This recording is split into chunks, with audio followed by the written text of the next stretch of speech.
여호와 하나님이 그 사람에게 명하여 이르시되 동상 각종 나무의 열매는 내가 임의로 먹되 선악을 알게 하는 나무의 열매는 먹지 말라. 내가 먹는 날에는 반드시 죽으리라 하시니라. 아멘.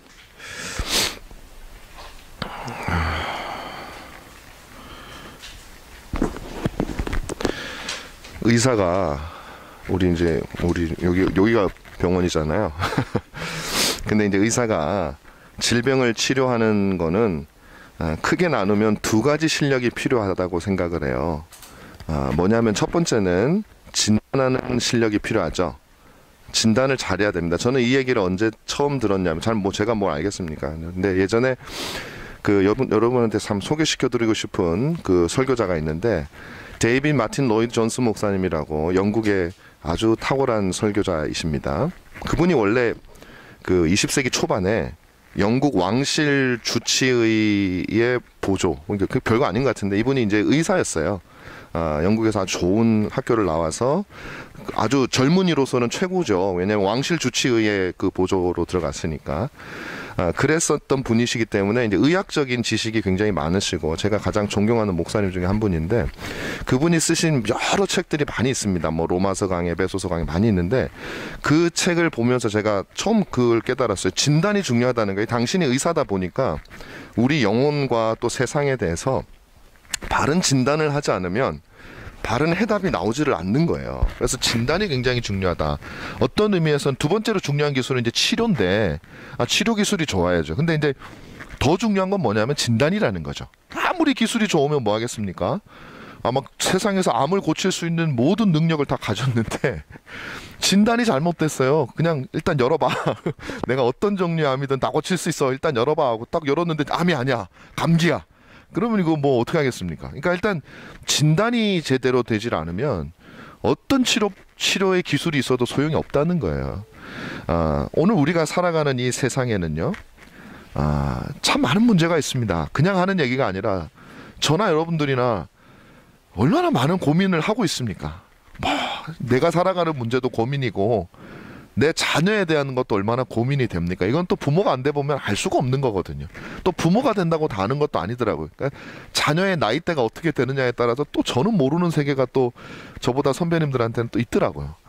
그러니까 우리는 끊임없는 고민의 연속이고 또 여러분은 가정마다 사정이 다 형편이 얼마나 다 다른지 몰라요. 제가 상상할 수 없는 고민을 또 가지고 계신 분들도 계시단 말이죠. 우리는 너무나도 문제가 많이 있습니다. 근데 우리 자신뿐만 아니라 그 세상을 좀 바라보면 좀 나을까 싶었더니 또 그것도 아니에요. 우리나라 역사 속에 뭐 조용한 때가 언제 있었습니까? 늘 우리나라만 그런 줄 알고 에이 그냥 외국 가서 살아야겠다. 제가 진짜 그랬다는 게 아니라 그런 마음으로 미국을 딱 봤더니 거긴 더해. 지금 뭐 흑백 해가지고 싸우느라고 난리고 모든 갈등과 그냥 불만과 이런 것들이 가득 차 있어요. 사실은 세상이 그런 것 같아요. 어른이 되면 어른이 될수록 세상이 보이는 것만큼 그 속에 있는 인간의 음흉함이 보이고요. 당장은 괜찮은 것 같은데 그 잘못된 죄악된 동기로 무언가를 하면 당장은 괜찮은 것 같은데 그 반드시 나중에는 이 크게 질병으로 골마 터지게 돼 있거든요. 그러니까 그런 걸 보면 괜찮아도 괜찮은 게 아니에요. 세상이. 저는 제가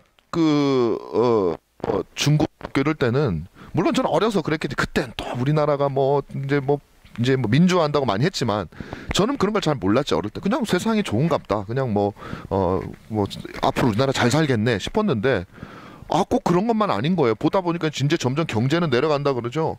또 다른 갈등들이 막 일어나기 시작하죠. 세상은 항상 불안한 것 같아요.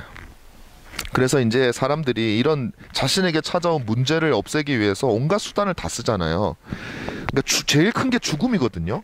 이 죽음이라는 문제를 해결하기 위해서 얼마나 의학이 발달됐습니까? 약학이 발달됐습니까? 이번에 이 코로나19 이거 지금 제약회사에서 백신 저는 잘 모르지만 지금까지 이런 예가 없었다고 할 정도로 빨리 뭐가 이게 진행되고 있고 mRNA 어쩌고 그 백신은 또 처음이래요. 세계 처음이고 이건 상상도 못했다 그러고 그런 얘기가 막 나와요. 그러니까 이 의학자들이 얼마나 똑똑한 사람들인데 그 노력을 하고 있는 거예요. 그 죽음이란 문제를 해결하기 위해서, 범죄자들로 인한 피해를 줄이기 위해서 막 교육학이 발달되고 박사들이 얼마나 많은지 몰라요. 뭐 미국식 교육, 한국식 교육 난리가 나게 전부 다 자기네 교육이 다 부족하대. 사법제도는 또 어떻습니까? 범죄자들을 어떻게 하게 사법제도가 발달되고 공권력 시스템도 발달되고요. 우리 삶에서 일어나는 이 문제를 해결하기 위해서 진짜 이 세상 사람들도 그렇지만 여러분은 또 얼마나 노력을 하고 계십니까? 정말로 우리는 수고하고 있어요. 우리의 인생은 다 그런 것이죠. 많은 사람들이 나에게 닥칠 문제를 해결하기 위해 힘쓰고 있는 것이죠. 권력을 더 잡지 못하면 불행할 것 같은 사람들은 권력을 잡기 위해서 힘쓰고, 경제적으로 가난하고 그러면은 불행할 것 같아서 돈을 벌기 위해서 힘쓰고, 사랑이 부족한 사람은 사랑이 없으면 죽을 것 같아가지고 사랑 찾아서 헤매고 다니고, 연인을 찾아서 헤매고 다니고, 친구를 찾아서 헤매고 다니고. 그러니까 우리는 끊임없는 우리 속에 있는 불행과 이걸 아는 거예요. 우리는 그것을 극복하기 위한 인생이 전부 다 그거예요. 근데 그건 당연하게 여긴다는 거죠, 우리가. 자, 그럼 묻겠습니다. 우리가 그 많은 과학적 발달이나 모든 걸 통해서 수고했는데, 어떤 한 사람이라도 이 문제를 완전히 해결한 사람을 여러분 살아생전에 보신 적이 있습니까? 그 사람이 이 세상을 살 때 나는 모든 문제가 해결됐다 하는 사람이, 물론 그렇게 말하는 사람은 있겠죠. 근데 해결이 안 됐어요. 원래 이제 이 말이 뭐 바보들은 행복하잖아요.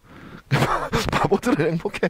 뭐 모르니까 행복해. 그건 진짜 행복이 아니잖아요. 여러분 저 신안에 가면은 그 노예들, 그 섬노예들, 자기들이 불행한 걸 잘 몰라요. 그 사람들은 그냥 원래 그렇게 노예처럼 살았으니까. 근데 우리가 그런 걸 바라는 건 아니잖아요. 그러니까 그런 문제를 해결한 사람이 세상에 아무도 없다라는 것이죠. 정말로 인류는 점점 행복해지고 있는가?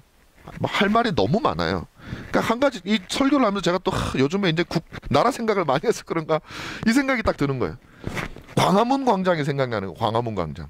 아니, 저 광화문 광장은 이 정권 때는 이 사람들이 나와가지고 이게 나라냐 못 살겠다 난리치고, 그래 이 정권이 바뀌고 나니까 또 저 사람들이 나와가지고 광화문 광장에서 난리치고, 도대체 저 광화문 광장 우리가 언제 가족들하고 한번 즐겨볼 수가 있겠냐. 다들 데모하는 사람들로 가득 차가지고. 이게 세상이라는 거예요. 이게 세상이라는 거예요. 얼마 전에요. 그러니까 그 뉴스, 제가 충격적인 뉴스를 봤어요. 여러분, 제가 이 얘기를 여러분하고 꼭 드리고 싶은데, 제가 너무 가슴이 아픈데 아직까지 제 정체를 안 드러내고 있어요. 공개적으로는 제 어떤 정치적 성향이나, 꼭 정치적 성향보다는 무슨 말만 하면 정치적으로 몰아가기 때문에 제가 잘 말하기가 힘들어요, 이 목사님들 이쪽에서. 그래서 언젠가 기회를 보고 있는데, 뭐 내가 뭐 누구 당 지지자다 그런 게 전혀 아니고, 옳은 얘기를 해도요 정치적으로 봐요, 그거를.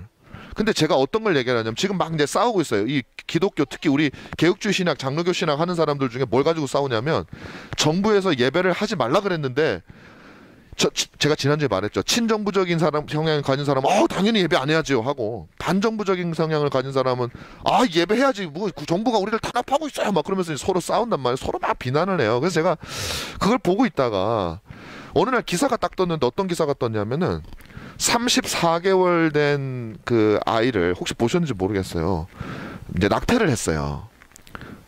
근데 1심에서는 유죄를 받았어요. 근데 얼마 전에, 며칠 전에 2심에서 무죄가 됐어요. 근데 그 영향이 이제 그 신문에, 중앙일보에 나온 건데, 신문에 이게 아마 작년에 있었던 그 헌법재판소에서 낙태를 갖다가 이제 뭐 개월수를 정확하게 지정해주는 안 했지만 합법화하는 것처럼 했기 때문에 그 영향이다 이렇게 썼더라고요. 뭐 그 영향이든 아니든 중요한 게 아니에요. 어쨌든 그런 방향으로 가고 있는데, 왜 그러냐면, 여러분 34개월이면은 제가 그래 충격을 받은, 애예요, 애. 34주, 34개월이면 우리 저 아은이보다도 더 나이가 많네. 34주. 36주가 만 36주에 나오잖아요. 그럼 2, 3주 전이에요. 사람이에요. 근데 그 사람을 죽였는데, 말이 좋아서 낙태지 죽인 거죠. 그랬는데 국가 공권력의 최고 권위자인 재판소에서 무죄래, 그게. 여러분, 우리가 지금 이거 갖고 서로 싸울 때가 나는 아닌 것 같아. 지금 여기에 더 큰 목소리를 내고, 제가 왜 말씀드리냐면, 이 아이한테는요, 여기가 지옥이에요. 지옥이에요. 이런 생지옥이 어디 있어요? 국가 공권력이 죽어도 된다고 합법화 시키는, 우리가 뱃속에 있는 아이가 아니니까 뭐 그런 일이 있었나 보다 뉴스 하나 보고 지나가지만, 그 아이 입장이 돼. 맨날 우리 무슨 뭔만 일 벌어지면 그 사람 입장이 되라고 그러잖아. 그 아이 입장이 돼. 그 아이뿐만 아니라 이 땅에서 그렇게 죽어가는 수도 없이 많은 아이들의 입장, 이건 이 세상 지옥이에요, 지옥. 우리 다 더 문제를 해결하는 게 아니라 덮어두고 살아가는 거예요. 이 세상이 그렇다는, 그분들을 내가 비난하는, 물론 잘못된 일이지만 그 목적이 그게 아니라 우리가 살아가는 세상은 그렇다는 거예요. 문제로 가득 차 있는 세상, 누군가의 지옥이란 말이에요. 나의 지옥일 수도 있고. 우리는 이 모든 문제의 원인이 무엇인지를 알아야 돼요. 그걸 그냥 뭐 다른 방식으로 해결하려고 그러잖아요. 제대로 된 진단을 안 하고 해결하면 당장 해결되는 것처럼 보이지만 더 큰 문제가 일어난다고요. 그래서 저와 같은 사람들은 하나님의 말씀의 법칙에 따르지 않는 법 제정이나 이런 것들에 대해서 반대하는 이유가 거기 있어요. 왜냐하면 하나님의 법에 어긋나는 것은 당장은 좋아 보이지만 이것은 반드시 부작용이 나게 돼 있어요. 그거는 그냥 단순히 하나님의 명령인데 거슬러서만 나쁜 게 아니라, 그것은 하나님께서 우리에게 법을 주신 것은 우리로 복되라고 주신 건데, 그걸 허용하는 순간 우리 모두가 다 파멸로, 고통으로 간다면, 예를 들면 동성애법도 마찬가지죠. 그 두 사람만 생각하면 좋겠죠. 그냥 뭐 남자가 남자하고 결혼하든 지들 좋다는데 그렇게 살아. 그렇지만 그렇게 허용하고 나면 그 사람들도 불행해지지만, 그게 합법적으로 되면 온 사회가 정말 어려운 지경으로 가고. 왜냐면 그런 시대는 살아본 적이 없어요. 우리가 아무도. 그냥 동성애 같은 거 옛날부터 있었지만요, 어느 시대나 그것은 불법이었어요. 그것은 합법적으로 허용한 적이 거의 없어요. 그리고 허용한 증거는 있죠. 예를 들면 소돔과 고모라 같은 경우에는 그게 망하는 거예요. 그렇게. 그러니까 지금 만약에 우리가 그렇게 했을 때는 이게 대한민국이나 미국이나 어느 세상에 어디로 가야 될지 사실 우리가 모른다고요. 근데 우리는 알잖아요. 하나님이 그렇게 하지 말라고 했으니 이건 인간에게 정말 불행한 것이 될 수밖에 없다라는 걸 알기 때문에 반대하는 거거든요. 그러니까 이 세상은 그래요. 그렇게 우리는 수많은 반대 속에, 어려움 속에 있습니다. 바로 이것이, 이 원인이 무엇이냐, 여러분 이거는 정말 여러분 깊이 들어야 됩니다. 이 모든 원인, 바로 행위 언약의 저주예요. 저주. 행위 언약의 저주. 이렇게 제목을 이렇게 붙일까 하다가 제가 또 이렇게 하면 또 너무 무슨 애들 만화 영화 제목 같아가지고, 뭐 전설의 고향 같은 뭐 누구의 저주 막 이러면은 영화 제목 같고, 그래서 제가 이렇게 좀 너무 가볍게 여겨질까봐 안 했는데, 진짜 그게 맞아요. 행위 언약의 저주. 왜 그런지 설명드릴게요. 하나님께서 아담과 하와를 창조하셨어요. 흙으로 만드시고 생기를 불어서 아담을, 오늘 본문에 보면 흙으로, 6절에 7절에 흙으로 만드시고 그 코에 생기를 불어 넣으셔가지고 사람이 되었던 것이죠. 그런데 하나님께서 이때 누구만 있었냐면 아담만 있었어요. 그리고 하나님께서 아담에게 명령을 하신, 여기 중요해요. 이게 하나님께서 아담과 하와에게 명령하신 것이 아니라 하나님께서 아담에게 명령하셨다라는 거예요. 왜 중요하냐면, 이 아담이, 이 당시에 하와가 없었던 게 왜 중요하냐면, 아담이 모든 인류의 대표로서 하나님과 이 언약을 맺었다라는 게, 왜 언약인지 제가 좀 이따 설명을 드릴게요. 하와는 없고 오직 아담만 있을 때 하나님은 그를 불러서 명령하셨어요. 뭐라고 하셨냐? 오늘 보면 16절 말씀이 이렇게 돼 있죠. 여호와 하나님이 그 사람에게 명하여 이르시되, 각 동산 각종 나무의 열매는 네가 임의로 먹되 선악을 알게 하는 나무의 열매는 먹지 말아라. 이게 하나님께서 주신 명령이에요. 이게 단순한 명령이 아니에요. 근데 그 다음에 뭐가 덧붙여져 있기 때문에, 뭐라고 덧붙여져 있냐면은, 네가 먹는 날에는 반드시 죽을 것이다 라고 하는 이 결과까지 주어. 이건 그냥 단순한 명령이면 이렇게 해. 그렇지만 거기에 결과가 주어진다라는 것은 명령을 넘어서서 보상이 주어지는 거죠. 이것은 일종의 약속 계약으로 볼 수가 있다라는 것입니다. 자, 이게 그럼 이제 우리가 이 말씀을 보면 이렇게 생각을 해요. 이렇게 쉽게 말하면 이거예요. 아담아, 너 내가 먹으라고 한 것 말고 이 동산에 딱 먹지 말라고 한 게 하나가 있는데 너 그거 먹으면 죽는다, 이 얘기예요. 근데 우리가 이렇게 생각을 하면 하나님이 우리를 불행하게 만드는 경고라고 생각을 하죠, 이게. 근데 이걸 다 뒤집어서 얘기하면 어떤 말이냐면 무서운 말이 아니에요. 이건 이런 뜻이에요. 아담아, 있잖아. 좀 제가 다른 관점으로 볼게요. 아담아, 있잖아. 내가 먹지 말라고 한 열매만 먹지 마. 그리고 있잖아, 그 열매 말고는 네가 여기 있는 거 다 먹을 수 있어. 요것만 안 먹으면 돼. 요렇게만 얘기하면요, 또 전혀 다른 얘기가 되는 거예요. 자, 그리고 이렇게 얘기하는 거예요. 그렇게만 하면 내가 너를 먹으면 죽으리라 이렇게 얘기했지만, 그걸 뒤집어서 보면 그렇게 그것만 안 먹으면 내일 영원히 복되고 살 수 있도록, 네가 막 영원토록 복을 누릴 수 있도록 내가 만들어줄게. 이거는요 저주가 아니야. 이거는 우리에게 굉장히 복된 소식을 아담에게 주는 거예요. 그러니까 우리가 하나님을 신뢰하느냐 하나님을 신뢰하지 않느냐에 따라서 똑같은 말도 완전히 다르게 해석할 수 있는 거예요. 여러분 우리는 하나님은 이거요 저주하신 게 아니에요. 살려주겠다는 얘기. 많은 사람들이 잘못 생각하고 있어요. 이거 하나님 저주했다고. 그러니까 이렇게 말하죠. 아니 하나님이 이 성경 잘 나가다가 말이야 16, 17절 요것만 말씀 안 하셨어도 얼마나 우리가 행복하고 그 약속을 그걸 왜 언약을 굳이 맺으셔가지고 우리를 이렇게 불행하게 만드셨나. 이거는 하나님을 불신하는 사람들이죠.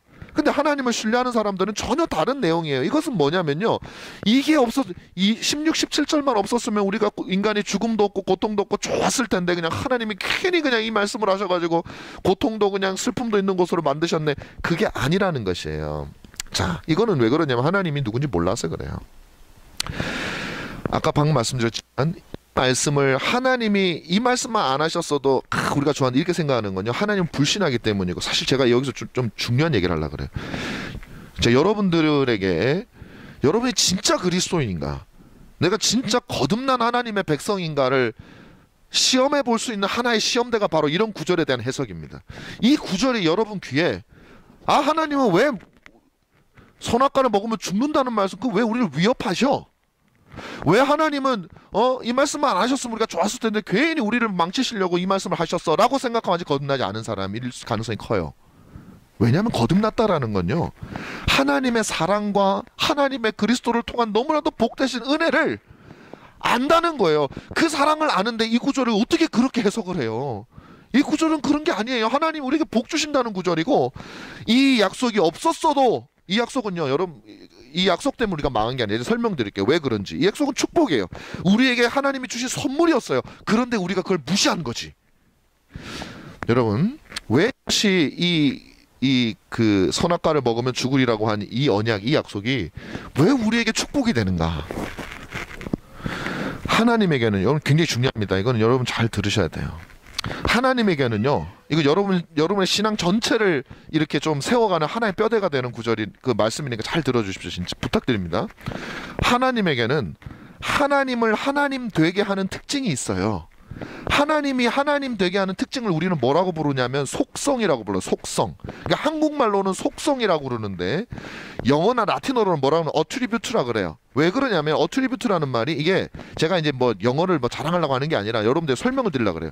하나님이 어떤 분인지, 우리는 인간이면 성품 뭐 이런 표현을 쓰는데 하나님은 사실 엄밀하게 말하면 성품이란 말을 잘 안 쓰면 인간이 아니기 때문에, 그래서 우리는 어트리뷰트라는 말을 쓰는데, 이 어트리뷰트라는 말이 무슨 뜻이냐면 어떤 것을 누구에게 돌리다라는 뜻. 예를 들면 제가 감사와 영광을 저희 아버지께 돌리겠습니다 할 때 감사와 영광을 아버지한테 드리는 거죠. 이 감사와 영광이 아버지에게 합당합니다라고 드리는 거죠. 그죠? 내가 이 상을 받은 것을 우리 영화 만드신 감독님께 그 감사를 돌려드리겠습니다 할 때 돌리다, 이 돌리다라는 말이 하나님에게 적용되는 거예요. 하나님이 어떤 분이신지 우리는지 몰라. 근데 그 하나님에 대해서 우리가 설명을 할 때 그분에게 해당되는 말을 우리가 그분에게 돌려드린다라는 뜻으로 어트리뷰트라고 그래요. 그게 뭐냐면 이런 거예요. 여러분 이런 거죠. 하나님을 하나님 되게 하는 것이다. 이게 없으면 하나님이 아니에요. 하나님이 만약에 이걸 어기시면, 예를 들면 거룩성, 하나님이 거룩하다? 근데 하나님이 거룩하지 않은 행동을 하나라도 하셔요. 일단 그게 불가능해. 하나님은 그걸 하실 수가 없어요. 근데 만약에라도 하나님이 거룩하지 않은 행동을 했다면, 자기 속성이 어긋나는 행동을 했다면 그 순간부터 그분은 하나님이 아니야. 근데 하나님은 하실 수가 없는 거예요. 하나님은 영원토록 하나님이시기 때문에. 자, 그래서 하나님에게 돌려지는 그 속성이 뭐냐면 하나님에게는 법과 같아요. 하나님은 그걸 안 지킬 수가 없어. 그럼 무조건 지켜야 돼. 근데 우리는 법을 지키려고 그러면 어렵고 힘들잖아요. 지키기 싫은, 우리는 죄악되기 때문에 그래.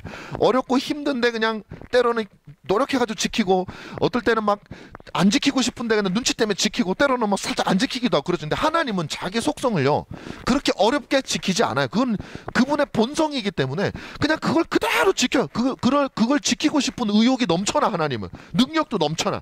그래서 하나님의 속성이 하나님에게는 법이 되는데, 하나님은 그것을 따를 수밖에 없는데, 따르는 게 아니라 하나님 앞장서서 그걸 끌고 나가시는 거예요. 자, 제가 이 말씀을 드리는 뭐냐면은 바로 이 하나님의 성품 혹은 속성에서 그 피조물을 창조한 이 세상에 존재하는 모든 원리가 등장하게 된다는 거예요. 법이 등장하게 된다는 거예요. 예를 들면 하나님은 거룩하시다 속성을 가지고 있으면 하나님이 만드신 세상 사람들도 거룩해야 돼요. 하나님이 사랑이시다 했으면 세상을 살아가는 그 사람들도 사랑이 이루어져야 하나님이 만족하시지. 내가 만들어 놓은 세상에서 나는 사랑인데 미움을 하고 있어요. 그럼 그건 하나님의 법을 어기는 거라고. 그럼 자동적으로 하나님이 사랑이시기 때문에 세상에는 서로 사랑하라라고 하는 법이 생겨나는 거예요. 그러니까 여러분들이 이렇게 생각하시면 안 돼. 율법이라는 것은, 법이라는 것은 인간이 만들어지고 난 다음에 아무 중립이야. 그때는 법이 없기 때문에 인간이 무슨 짓을 해도 괜찮아. 뭐 사람 죽여도 괜찮아. 근데 하나님이 자 이제 법 만들게, 십계명 만들면서 야 법 만들게, 내 부모를 공경해. 그때부터 부모를 공경하지 않으면은 법이 되는 게 아니고, 우리는 태어나면서부터 하나님이 자동적으로 법이 있었는데 우리는 그것을 알았을까요, 몰랐을까요? 알았단 말이에요. 아담은 처음에. 우리는 모르지만 아담은 알았어. 왜? 제가 며칠 전에 하나님의 형상 설명하면서 말씀드린 의와 진리와 거룩, 지식이라 그랬죠. 이 지식의 의와 거룩과 지식이라, 이 지식이라고 하는 것이 바로 하나님의 성품에 대한 지식이라서 우리 마음속에 어떤 것이 선하고 어떤 것이 틀린지가 새겨져 있었단 말이에요. 이런 거하고 똑같아요. 제가 이제 간혹 이걸 설명을 드리는데 이런 겁니다. 여러분들이 집에 우리가 태어났을 때에 집에 법이 있습니까, 없습니까? 없죠. 우리 그 아은이가 지금 저기 있는데 저 꼬마애는 법을 설명해줘도 몰라요. 쟤는 뭐 법이 뭔지도 모르고. 근데 얘가 태어나는 그 순간부터 집에 법이 있을까요, 없을까요? 있어요. 왜냐하면 아은이가 없을 때는 쟤한테는 법이 없죠. 없으니 애가 존재하지 않으니까. 내가 태어나는 순간부터 어떤 법이 존재하냐면 누구의 성격 따라서 법이 존재해요? 아빠 성격 따라서. 아빠가 거짓말을 싫어해. 그러면 아은이가 태어나가지고 막 이게 하다가 어느 날 형하고 누나한테, 형이 아니구나, 오빠하고 언니한테 거짓말을 했어요. 그러면 뭐가 날라와요? 몽댕이가 날라오지. 얘는 몰라. 얘는 법이 뭐 누가 뭐 얘기해준 적이 있어야지 알죠. 그냥 거짓말을 했는데 갑자기 오래. 아니 왜 가야 돼요? 법이 있어요. 안 따지잖아요. 그냥 가는 거예요. 아빠가 오라 그러면. 우리 집에서 제일 많이 오는 애는 물론 다른 애지만 하여튼 오라 그러면 가야 돼. 가서 문을 딱 열고 들어가서 몽댕이 들고 맞아. 그 다음에 설명을 해주는 거야. 너 왜 맞았는지. 그 순간부터 법이 되는 게 아니라 법은 그 전부터 있었던 거야. 얘가 몰라도 누구의 성격 따라 했어요? 아빠 성격 따라. 아빠는 싸우는 걸 싫어해. 근데 애들이 막 싸워. 둘 다 끌려와. 왜 몰라요? 언제 법을 선포한 적 있나요? 아니야. 네가 우리 집에 내 자식으로 태어나는 그 순간부터 우리 집에 짱은 나니까 내 법에 따라서 움직이게 돼 있어. 하나님이 온 세상의 주인이시기 때문에 당신의 성품에 따라서 우리가 태어나는 그 순간부터 우리는 그분에게 해당되는 법이 있는 거예요. 그래서 안 하면 끌려가는 거예요. 무슨 말씀인지 알겠죠? 그게 세상에 법이 있는 거예요. 그래서 여러분, 이게 뭐 조금 딴 얘기인데 이런 게 있어요. 룰 by law가 있고 룰 of law가 뭐냐, 법에 의한 지배가 있고 법의 지배라는 게 있어요. 이 정치 영역에.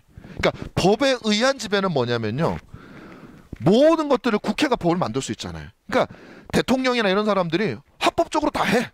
그래, 너희 법 만들어. 자기들 유리한 법을 만들어요. 그래가지고 그 법을 가지고 적용해가지고 자기 마음에 안 드는 사람 잡아가는 그런 법을 할 수가 있죠. 그죠? 그건 법에 의한 지배예요. 그건 나쁜 지배. 근데 법의 지배라는 게 있어요. 법의 지배는 뭐냐면 우리가 만드는 이 법률이나 이런 것보다도 더 상위법이 있다는 걸, 나라에서는 헌법이죠. 헌법 정신에 합당한 법률을 제정해야 되고, 우리 신앙적 관점에서 보면은 하나님과 인간 사이에 주어주신 그 헌법보다 더 상위법이 있단 말이에요. 그게 자연법이라 그래. 그 법 정신에 맞게끔 우리가 행동하는 게 가장 궁극적으로 법을 지키는 거지, 인간들이 합법적인 절차만 지켜가지고 독재자들이 막 만드는 법을 한다고 해서 바른 정치가 아닌 거예요. 마찬가지, 우리가 따라야 될 법은 어떤 법이냐면 이 세상에 있는 모든 법의 가장 근본이 되시는 자연법, 그 하나님의 성품에서 나오는 법을 우리는 따라야 되는 사람이에요. 그게 진짜 최고의 법인 것이죠. 그래서 여러분, 뭐 제가 여러분 이제 우리 왜 이 말씀을 드리냐면, 요즘에 이제 많은 사람들이 헷갈려해요. 아니 우리도 교인이면 대한민국 국민인데 대한민국 국회에서 만든 법을 우리가 따라야지. 너 대한민국 국민 아니야? 그렇게 그럼 만약에 대한민국 국회에서 동성애를 합법화하면 여러분 따르실 거예요? 낙태를 합법화하면 34주도 죽여도 됩니다. 이러면은 여러분 그거 우리는 따르면 안 돼요. 왜? 더 상위법이신 하나님의 법이 그것을 하지 말라고 하기 때문에 이들이 잘못하고 있는 그 법을 제정. 그래서 우리는 저항하는 거예요. 저항이라기보다 합법적으로 그런 법을 제정하지 못하도록 우리는 나서야 되는 거예요. 얘기를 해야 되는 거예요. 무슨 말씀? 이거는요 무슨 정부를 대들고 이런 차원이 아니에요. 전혀 아니에요. 하나님의 법이 우리를 다스리는 이 법이 바로 그 법이라는 것이죠. 그래서 이 법들이요 우리 마음에 새겨져 있어요. 그래서 여러분 우리 지난 시간에도 배웠지만은 우리 에베소서 4장 24절에 보면 하나님을 따라 의와 진리의 거룩하심으로 지으심을 받은 새 사람을 입는데 뭐 의와 진리가 새로워진 새 사람. 다시 말하면 우리가 처음에 가졌던 하나님에 대한 의, 하나님에 대한 진리를 우리가 죄를 범함으로 싹 날려먹은 거예요. 그 다음에 그것을 회복할 때 거듭남으로 말미암아 그것을 새롭게 회복해라. 날려먹은 거를. 골로새서 3장 10절에도 같은 비슷한 말씀이 있어요. 너희가 새 사람을 입었으니 이는 자기를 창조하신 이의 형상을 따라 지식에까지 새롭게 하심을 입었느니라. 그전에는 지식이 있었는데 타락으로 말미암아 다 날아갔다가 다시 거듭날 때 지식에까지 새롭게 하심을 입은 그 지식을 말하는 거예요. 하나님의 법에 대한 지식이에요. 거룩함에 대한 인식이에요. 이것은 너무너무 중요한 기독교의 핵심입니다. 이걸 모르면 기독교를 모르는 거예요, 여러분. 그러니까 그럼 선악과는 뭐냐? 그러니까 이런 거죠. 하나님이 선악과라고 하는 그 명령을 주심으로 말미암아 법이 생긴 게 아니라 원래부터 법이 있던 거예요. 근데 아담은 그걸 자기도 모르게 지켜왔던 거죠. 근데 하나님이 주신 선악과 계명은 아담을 타락시키려고 주신 게 아니라 너는 이 선악과를 볼 때마다 네 마음에 새겨진 그 법을 다시 생각해. 지금 뭘 안 보여주니까 너는 혹시 까먹어가지고 나한테 갑자기 대들 수도 있고 하나님 말 순종 안 할 수도 있고 한데 너는 선악과를 볼 때마다 그것을 생각해서 아, 내 위에 하나님이 계시구나. 나는 하나님 밑에 있는 인간이구나 라는 것을 생각해. 그러니까 하나님이 우리를 타락하지 않도록 하시기 위해서 우리에게 주신 하나님의 은혜의 선물이에요. 이 약속은. 무슨 말씀인지 아시겠죠? 이게 굉장히 그러니까 하나님을 우리를 사랑하시는 하나님, 당신이 창조하신 이 모든 인류를 사랑하신 하나님의 관점에서 보면 이게 이렇게 해석이 되는데 그게 아니면 하나님 맨날 나쁜 사람이야. 아, 뭐 그냥 잘 살게 놔두지 갑자기 찾아오셔가지고 따먹으면 죽으리라 막 협박하시는 하나님. 이 말씀 안 하셨어도 우리는 잘 살았을 때 어떻게 잘 살았을 줄 알아요. 우리는 그보다 더 빨리 오겠을 수도 있는 거예요. 오히려 하나님이 우리를 선한 의도로 주셨는데 인간이 그것을 악용하는 인간의 죄악됨을 보아야지 그 범죄가 얼마나 심각한 범죄인지를 보아야지 하나님을 비난해서는 아니 되는 것이라는 것입니다. 자, 이것이 그럼 왜 언약이라고 우리가 부르는가? 하나님께서 명령하셨고 인간은 거기에 동의했죠. 그죠? 물론 이거는 인간이 하나님 반대할 수는 없었어요. 왜? 차이가 나기 때문에 하나님 창조가 명함 인간은 또 그것이 복되다는 거 아담이 인식했어요. 하나님의 지식이 있으니까. 그래서 동의했고 알겠습니다 하고 즐겁게 사는 거예요. 그러니까 두 입장이 서로가 하나가 되어서 언약으로 맺어졌어요. 근데 호세아 6장 7절에 보면 그들은 아담처럼 언약을 어기고라는 말씀이 있어요. 이 말하는 아담이 뭐 해석이 분분하긴 한데 아담 바로 최초의 언약을 아담이 맺은 언약이 뭐가 있어요? 행언약밖에 없잖아요. 그래서 그 아담을 맺었던 이것을 언약이라고 성경도 부르고 있다라는 것을 우리가 볼 때에는 이것은 분명히 언약이었다. 무슨 언약이냐? 행위로 말미암는 언약이에요. 내가 아담이 그것을 먹지 않으면 돼요. 마음속에 막 유혹이 올라올 수도 있어요. 안 먹으면 돼. 그럼 하나님 끝까지 지키는 거예요. 근데 먹어버렸어요. 이 행위가 중요한 거예요. 행위가. 그래서 이것을 행위의 언약이다 이렇게 말을 합니다. 자, 이게 왜 중요하냐면 여러분 바로 이 행위 언약이라고 하는 이 엄청난 사건과 이 사건 결과로 우리에게 주어진 저주와 죽음과 하나님의 그 모든 비극이 바로 이 행위 언약에서 비롯되면 이것은요 지금도 아담 시대 이후로 지금 아니 창조할 때부터 행위 언약이 있었잖아요. 지금도 계속 이어지고 있는 거야.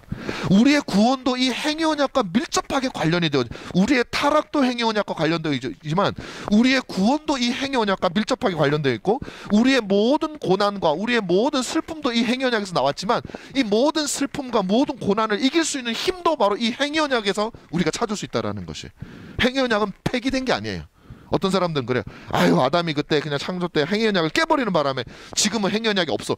왜 없어요? 하나님의 도덕적 성품이 존재하는 한, 하나님이 변하시지 않는 한은 그 법은 있는 거예요. 예를 들면 아빠가 그 집에 살아있는 한, 그리고 아빠가 그 집에서 가장인 한, 그 아버지 그리고 아빠의 도덕적 기준이 변하지 않는 한 그 아버지의 법은 영원한 거예요. 그 집에 아버지가 죽으셔야. 그 다음에 엄마는 성격이 좀 달라가지고 엄마는 도둑질하는 것도 좀 좋아하시고 거짓말하는 것도 좀 좋아하시는 엄마야. 그러면 아빠 쪽은 야, 우리 집 이제부터 내가 대장이니까 도둑질도 하고 그냥 다 하자. 그럴 수 있어요. 근데 아빠가 살아계신 한은 안 돼. 왜? 아빠가 가장이니까. 하나님이 살아계시나는 이 행위 언약은요 없어질 수가 없는 거예요. 지금도 있고 앞으로도 있고 천국과도 있어요. 천국과도 행위 언약이 있어요. 아담이 깨버렸는데 왜 있느냐? 깼죠, 물론. 깼지만 벌로 있는 거예요. 행위 언약이 없다면 벌도 안 받아요. 없는데 우리가 무슨 근거로 벌을 받아? 근데 하나님이 정령 죽으리라 했기 때문에 우리는 지금도 죽는 거예요. 그 행위 언약이 작용하고 있는 거예요. 우리의 모든 고난도 지금 그 행위 언약이 작용하고 있기 때문에 우리가 여러분 이 고난에서 벗어나기 위한 유일한 방법은 이 행위 언약을 우리가 어떻게든 성취하는 방법밖에 없다고요. 우리가 이 행위 언약을 하나님이 명하신 것들을 이 모든 죄와 저주의 근원이 되는 이 언약을 우리가 이루어서 하나님 좀 표현이 좀 죄송하지만 하나님이 아무 말씀도 못하도록 못하죠. 이뤘으니까 그 방법밖에 없다라는 것이에요. 여러분 우리가 당하는 고난, 우리가 당하는 죽음은 뭘까요? 그건요 지금 우리가 바로 이 행위 언약의 저주 아래 있다라는 것을 우리에게 상기시켜 주는 거예요. 우리에게 확증해 주는 거예요. 많은 사람들이 자기가 착한 줄 알아. 그래 우리가 살면서 당하는 고난을 보면서 아 내가 별로 착하지 않구나, 하나님의 행위 언약의 저주받은 자구나, 그 저주 아래 있는 자구나 라는 것을 우리로 하여금 잊어버릴까 봐 하나님이 계속적으로 주는 거. 죽음도 마찬가지예요. 우리 육신적 죽음이 끝입니까? 아니에요. 하나님의 심판은요 무한하고 영원해요. 그건 하나님의 속성상 그런 거예요. 그렇기 때문에 그분에게 심판을 받을 때는 무한하고 영원하게 받아요. 이 세상에서 고생하다 죽으면 끝이면 그건 무한하지 않아요. 그럼 죽음은 뭐예요? 우리가 여전히 행위 언약 아래 있다라는 사실을 우리에게 알려주고 죽음 다음에 진짜 벌을 받는 거예요. 그래서 지옥은요 하나님의 속성상 존재할 수밖에 없는 거예요. 그게 지옥이 있으면 하나님이 성격 자비가 없으시고 어떻게 사랑의 하나님이 지옥이 있어 뭐 이런 목사님들도 많고, 심지어는 유명한 존 스토트 목사님 같은 그런 분들도, 영국의 유명한 목사, 복음주의 목사 유명한 분이에요. 그런 분들도 아유 사랑의 하나님이 어떻게 지옥에 사람들을 보내? 아유 죽으면은 영혼이 멸절해. 그냥 지옥은 안 가. 그렇게 얘기한단 말이에요. 근데 아니에요. 하나님이 가지고 계시는 그 본성상 이 지옥은 존재할 수밖에 없어요. 없어서는 안 되는 거. 하나님이 자기를 부인하는 거예요. 이건 무서운 이야기입니다, 여러분. 내가 지금 당하고 있는 가정의 고난, 뭐 육신적인 고난, 정신적인 고난, 그게 문제가 아니에요. 그 모든 것들은 여러분들이 그리스도 안에 있지 아니하는 이 행위 언약의 저주를 해결하지 않은 모든 사람들이 영원토록 당할 고난을 가리키고 있단 말이에요. 근데 거기에 정신이 안 차리면 우리는 그것을 나의 것으로 가지게 되는 거예요.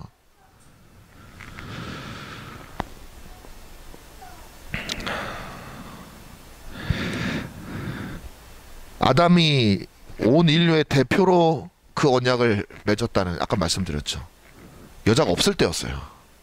아담만 있을 때였어요. 그래서 하와가 선악과를 먹었을 때 아무 괜찮아요. 하와는 약속 맺은 대상자가 아니기 때문에 먹었더라면 하와 자기만 죽었을 거예요. 그럼 아담이 먹었어요. 그럼 아담 자기만의 것이 아니죠. 모든 인류들을 향한 거예요. 모든 인류들. 우리도 거기서 그래서 해당이 되는 거예요. 자, 그렇다면은 우리도 죄와 저주 아래 있는데 우리가 어떻게 이 구원을 받을 수 있느냐? 이 행위 언약의 저주 아래서 우리가 벗어나야 여러분들이 진정한 해방과 자유를 누리고 참된 복을 누릴 수 있는데, 어떻게 벗어날 수 있냐? 돈 많이 벌면 되냐? 아니면 뭐 좋은 학교를 가면 되냐? 좋은 직장에 취직하면 되냐? 아니라니까요. 절대 아닙니다. 어떻게 해야 되냐? 이 언약을 성취하는 수밖에 없어요. 그래야 우리는 영원토록 참된 복으로 우리가 나아갈 수 있는 것입니다. 근데 문제는 이 언약을 우리가 성취를 못한다는 게 문제죠. 우리 지금도 죄를 짓잖아요. 오늘도 죄를 짓잖아요. 누군가를 미워하잖아요. 하나님께 무관심하잖아요. 이게 죄예요. 하나님의 말씀이 선포되고 있는데 안 듣잖아요. 그게 죄예요, 여러분. 그게 하나님을 향해서 우리가 마음이 얼마나 냉담한지, 우리를 위해서 창조하시고 우리를 위해서 십자가를 지신 그 하나님에 대해서 관심도 안 가지는데 그런 파렴치한 사람이 어디 있습니까? 그게 우리란 말이에요. 고마워하지도 않고 감사해하지도 않고 섬기지도 않고. 우리는 안 돼요. 우리는 안 돼. 우리는 방법이 없어요. 우리에게는요, 사탄이, 진짜 이거는 정말로 여러분 의학적으로, 제가 의사도 아닌데 왜 이렇게 의학적인 비유가 많이 되는지 모르겠는데, 사탄의 DNA로 여러분 이 심겨졌단 말이에요. 이게 우리 골수에 이건 또 의학적으로 안 맞는 것 같아요. 근데 하여튼 대충 그렇게 생각하세요. DNA가 그 심겨졌단 말이에요. 우리 골수에 심겨졌단 말이에요. 사탄의 DNA. 우리는 종자가 사탄 종자가 되어버렸어요. 우리가 살아날 수 있는 방법은 이 사탄의 DNA를 제거하는 방법밖에 없지. 뭐 열심히 또 닦는다고 뭐 열심히 훈련한다고 되는 훈련한다고 여러분 혈액형이 바뀝니까? DNA가 바뀝니까? 아무것도 안 바뀌어요. 이 유전자를 없애야 된단 말이에요. 사단의 유전자를 어떻게 없애느냐? 이걸 교체하는 방법밖에 없어요. 그래서 우리 주님이 오신 거예요. 그래서 주 예수 그리스도께서 이 땅에 오셨다고요. 주님이 이 땅에 오시면 여러분 십자가에서 죽으시러 오신 걸로 알고 있죠. 물론 맞아요. 뭐 십자가에 죽으시러 오신 게 맞죠. 죽으셨죠. 근데 왜 십자가를 지셨냐를 아셔야 돼요. 그건 바로 이 행위 언약을 성취하기 위해서 주님께서 십자가를 지셨다는 거예요. 왜 주님은 이 땅에 오셔가지고 신약 성경은 예수 그리스도께서 33년을 사는 동안 한 번도 죄를 짓지 않았다고 히브리서는 말을 하느냐? 죄를 짓는 순간 그분이 율법을 하나라도 어기는 순간 그분의 십자가는 자기 죄를 지는 게 돼버리잖아요. 자기가 죄를 졌으니까 십자가를 지는 거지. 주님께서는요 자기가 33년을 살면서 단 하나의 율법도 어기지 않으셨어요. 그래서 주님은 친히 회당에 가셔서 예배하셨어요. 주님도 사람으로서 다 하셨다만 도둑질 안 하시고. 왜 자기 건데 도둑질 어디 있어요? 세상에 모든 게 자기 건데 아무거나 가서 그냥 가져오면 돼요. 주님은 남의 집 가가지고 그냥 뭘 가져오면 돼 먹으면 돼 그냥. 왜 내 건데 우주가 내 건데. 근데 안 하셨다고요 그거를. 왜? 당신이 율법을 적극적으로 다 지키셨어요. 그럼 어떻게 돼요? 율법을 다 지켰어. 그러면 그분도 원래 의로운 데다가 이 지키면 이게 의가 남죠. 나를 위한 의가 아니란 말이에요. 이건 남는 의예요. 그 다음에 십자가에서 죽으셨어. 왜 죽으셨어요? 행위언약이 뭐라 그랬어요? 너가 행위언약을 어기면 죄를 지으면 죽으리라 했잖아요. 형벌을 받으리라 했잖아요. 그것도 행위언약이거든요. 그거를 우리가 받아야 되는 건데 주님이 그 행위언약을 완성하시기 위해서 우리를 사랑하셔서 그 십자가를 다 지심으로 행위언약에서 말하는 저주까지도 당신이 다 받아내심으로 이제는 행위언약에서 우리에게 벌을 하려 그러니까 벌을 할 근거가 없는 거예요. 왜? 자 그러면 이 어떤 일이 벌어지냐? 그리스도와 우리 사이에 하나가 돼야 돼. 그죠? 주님이 다 받으셨는데 왜 하나님이 나를 벌 주지 못해요? 그래서 연합교리가 나와요. 성경이 우리에게 그렇게 얘기해요. 내가 너희 안에 거하고 너희가 내 안에 거한다라는 표현이 나오잖아요. 요한복음에 15장에. 그 말씀은 무슨 말이에요? 우리가 예수 그리스도를 믿게 되는 순간 예수 그리스도와 우리가 하나가 돼요. 서로 안에 내조하게 됨으로 말미암아 예수께서 십자가에서 지셨던 이 모든 고난과 33년 동안 지키셨던 모든 율법의 의로우심이 우리의 것으로 공유가 되는 거예요. 공유. 컴퓨터 용어로 유식하게 공유가 되는 거예요. 이게 얼마나 놀라운 신학입니까? 이게 이분들이 뭐 그걸 예전에 컴퓨터 용어를 알았겠어요? 여러분 이건 정말 놀라운 신학이에요. 그것을 공유하게 된다는 뭐예요? 그래서 우리 중생이라는 표현을 쓰죠. 중생이 뭐예요? 하나님의 새 생명의 씨앗이 나에게 들어오는 거. 다시 말하면 DNA가 교체된다네. DNA가. 이분들이 뭐 DNA를 알았겠어요? 2000년 전에 3000년 전에? 그건 진리이기 때문에 하나님께서 그렇게 설명을 하시는 거예요.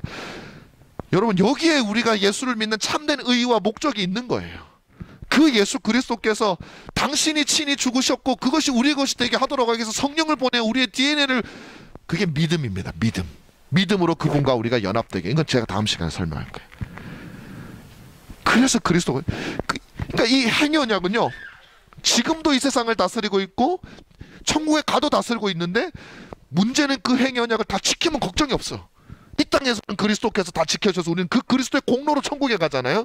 천국에 가면 우리의 죄성이 다 없어지기 때문에 우리는 그 하나님의 행위 언약의 모든 율법, 도덕법, 하나님이 계시는 한 있는 그 모든 법이 우리에게는 짐이 아니에요. 더 이상 죄가 없기 때문에 기쁨이에요. 즐거움이에요. 우리가 지켜요. 하나님의 은혜죠. 은혜를 끊임없이 공급해 주심으로. 그래서 우리는 영원토록 복을 누리게 되는 거예요. 왜? 행위 언약으로 말미암아.